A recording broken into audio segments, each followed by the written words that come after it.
The National Willow Collection here at Rothamsted has 1,500 different types of willow across over 100 different species. But to us, it's just a massive scientific resource with a lot of potential. It was set up in 1923 at a time when basket making was really crucial because of its use in World War I. So munitions were sent to the front lines in willow baskets. Willow's been used since ancient times. The ancient Egyptians used it. They were aware of its healing properties.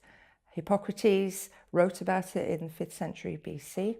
He knew that it had analgesic properties. And Native Americans actually eat it. They eat red willow, again, for the medicinal properties. So it's been known for many, many years. There was quite a leap then, but eventually chemists discovered that the main molecule was called salicin. And salicin is an aromatic compound. And from there, derivatives of that molecule were devised, known as acetyl salicylic acid, and that's what we commonly know as aspirin today. We decided that we wanted to relook at willow and the compounds that are in different willows to see whether they had any other interesting medicinal properties. We've managed to get nice bioactivity in drug-resistant cancer cell lines, which is really exciting.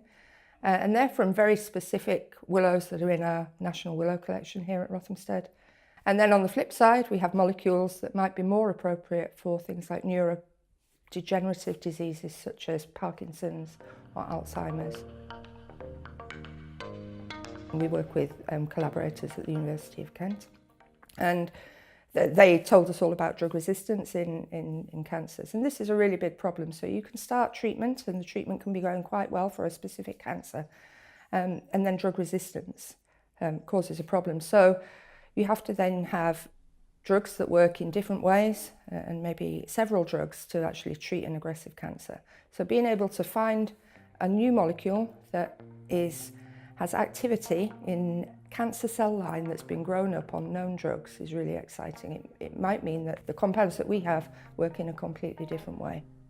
So if there's a possibility of generating products in a more sustainable way, then I think absolutely we have to do that. From the very high-end pharmaceuticals, right down to things like renewable polymers, adhesives, and then all the way back to individual chemical building blocks for industry.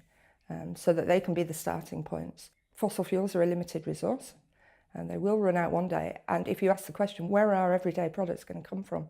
Whether that be medicines or adhesives. So everyday things that we're used to seeing are made from these types of chemicals. If you think about fossil fuels, actually the compounds are made in there because of plants. So we're actually going back to where it all started.